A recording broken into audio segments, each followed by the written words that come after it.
Thank you, Kai, and good evening, SVS members. Thank you for joining us for this special and first of its kind town hall. A couple of housekeeping details before we start our event. As Kai mentioned, we will not be conducting any polls or a Q&A with you this evening. If you have any comments, please share them with us through the chat feature. Membership is the lifeblood of the SVS. Our society is only as strong as the commitment of our members, leaders, staff, and partners to work together to achieve our mission. Advancing and optimizing the care of our patients as well as our specialty is what we're here for. Member involvement and engagement is what drives the SVS forward and keeps us in a position to thrive in the future. Developing and sustaining a diverse group of engaged and talented volunteers is the key to this future. This has been one of the primary areas of focus of my presidency at the SVS, and I'm delighted to facilitate the town hall tonight to give you a window into how the appointments process works, how it's evolving to meet the needs of the future, and of course, to announce our candidates for the SVS Vice President and open the 2021 online election. Of all the challenges I faced in my various leadership roles with the SVS, the Appointments Committee may have been the most important. SVS is blessed to have a membership deeply committed to engagement within the society, and we always have more applicants than we do volunteer positions year after year. With over 30 committees and task forces, it is an incredible challenge to blend and balance the right mix of knowledge, expertise, and diversity characteristics on every committee. And while no appointments process can achieve perfection, I want you to take away from this town hall tonight that the Appointments Committee spends over 20 hours in meetings every year striving to achieve this ideal and continuing to try to improve the process. It is a humbling task, and I want to thank the members of the Appointments and Nominations Committee for their service to our society. It is now my pleasure to turn the program over to Ali AbuRahma, President-elect of the SVS and Chair of the 2021 Appointments Committee. Dr. AbuRahma. Thank you, Ron, for your leadership as our President. Good evening, SVS member. Thank you for joining us this evening. I'm pleased to present to you the highlights of the Appointment Committee activities over the past year. As Ron noted, this is amongst the most challenging jobs in our society. We're focused not only on filling all of our vacancies on committees and task forces, but evaluating them, evolving our process to ensure it meets the changing needs and demographics of the society.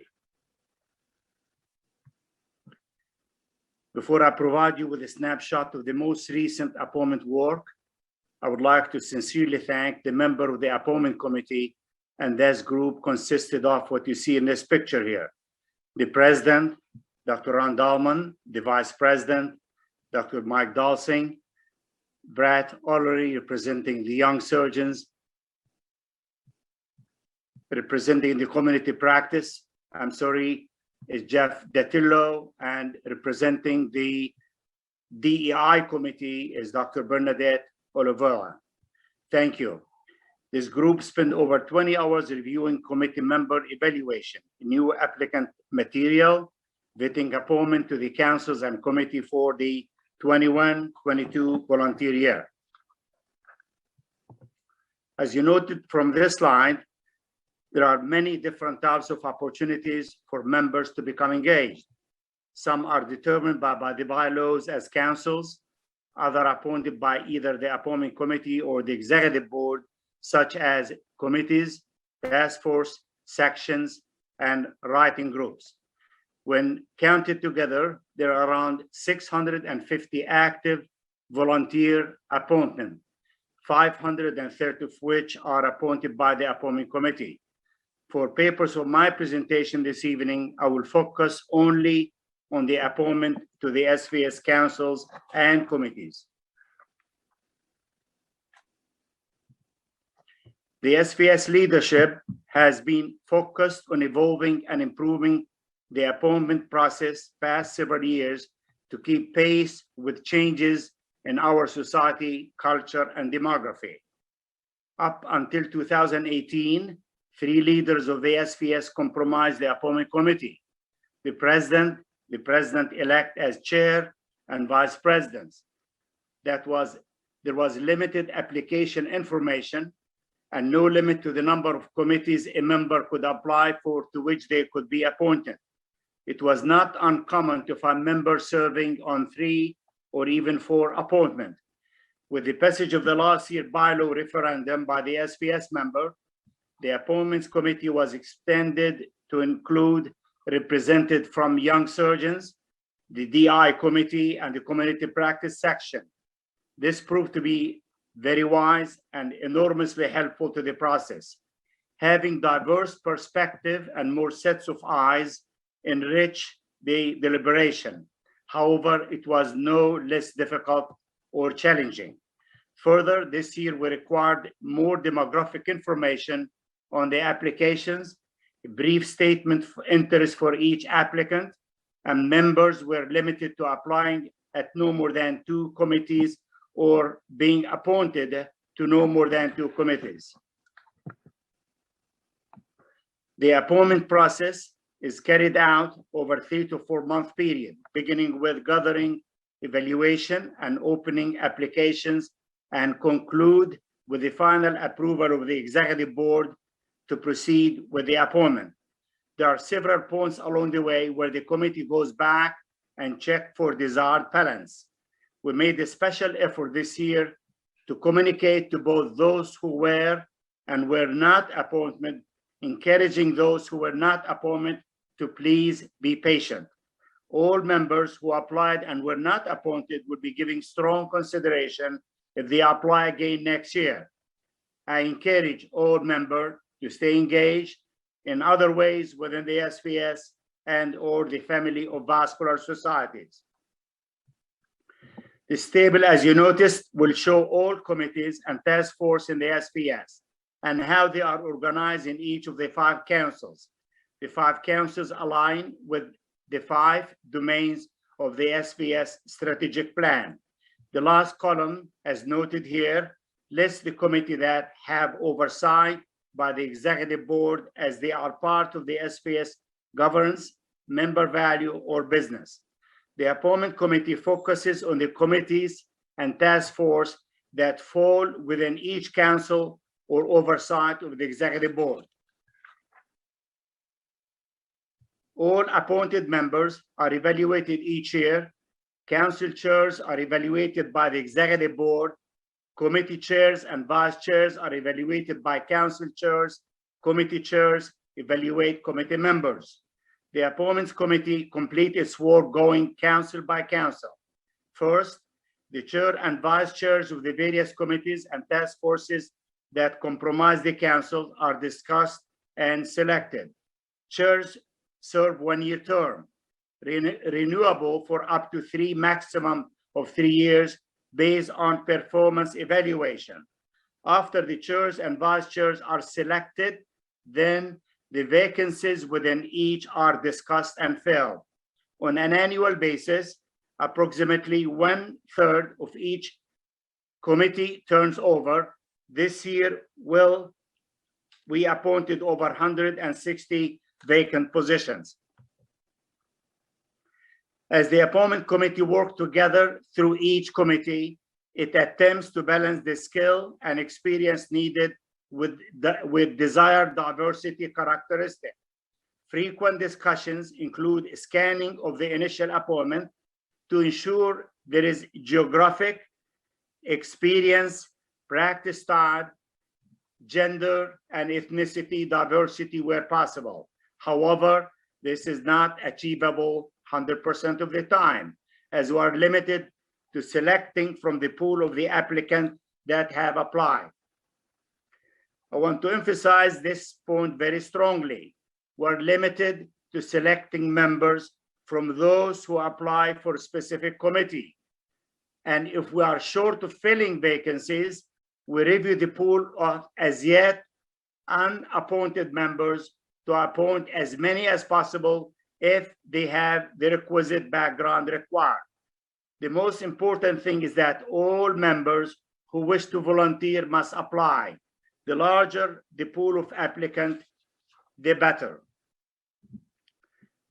Now, for the result of our work this year, the appointment committee recommended reappointment and appointment of totaling 535 positions. Of the 535 appointments, roughly 31% of them were vacant positions due to turnover terms, of which 15 are reserved for outside liaison appointment, leaving 149 positions to be filled. 237 members responded to our call for volunteer and were able to appoint 149 members. That's roughly 63% of these members into committees. For those who were not appointed this year, we have not forgotten about you. There will be additional opportunities to become involved through task forces, writing groups, editorial groups, etc. throughout the year. So please stay tuned to the SVS Pulse, e-blast, social media posts, and your email to ensure that you see the future calls for you to become involved. And please apply again next year. Of the 88 not appointed this year, 82% were male and only 18% were female. 47% were white, 27% Asian, 10% Hispanic, 2% Black. All non-appointment will be given a first consideration next year. By limiting the number of appointments to no more than 2 per member, the appointment committee tried to increase the number of first-time volunteers this year. Of the 237 who applied, roughly 2/3 received an appointment, which to me is fairly good for this process. Of the 149 who received an appointment, over half, 52%, were first-time appointee within the last year. 38% are first-time appointee within the last 5 years. So our effort to engage more members who have never been appointed are working. Now, to provide you with some additional demographic for the 2021-22 councils and committees. The SVS Council committee leaders, chairs, and vice chairs represent a diverse cross-section of the SVS membership. This year, the leadership is primarily male and Caucasian, but there is intentional involvement in appointing and cultivating engagement from members who identify from diverse ethnic background and to increase the number of women as members and leaders.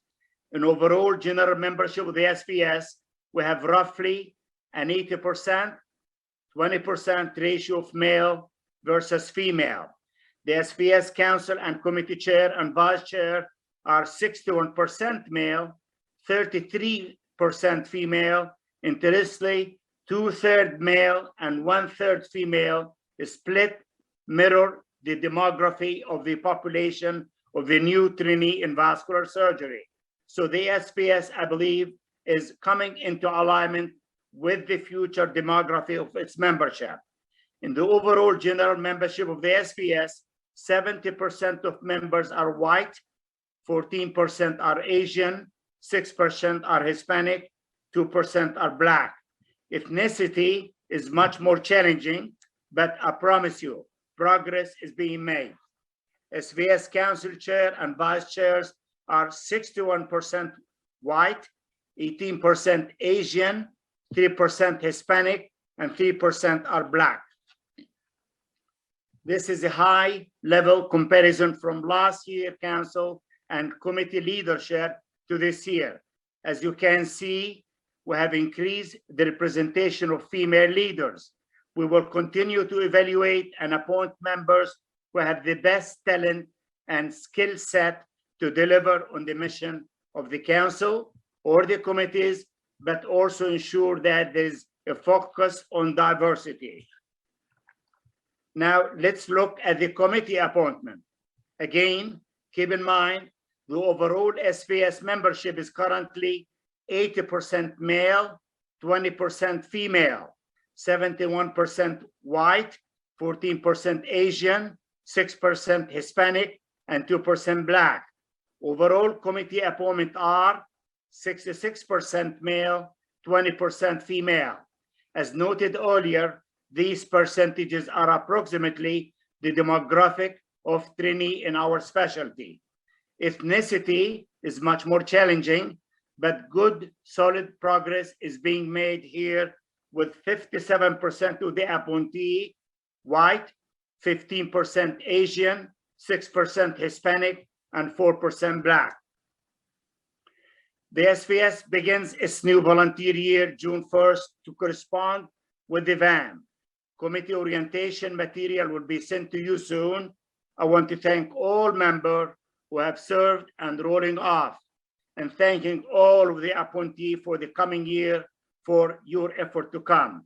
Again, if you are not appointed, keep in dialogue with us. I thank again the appointment committee and members for their hard work and dedication to this process. I'm looking forward to working with all the councils and committee this upcoming year to deliver on activities in support of our SVS strategic plan. Thank you for all our great members of the Society of Vascular Surgery, and you are the SVS. I turn it back to our president, Dr. Don Dahlman.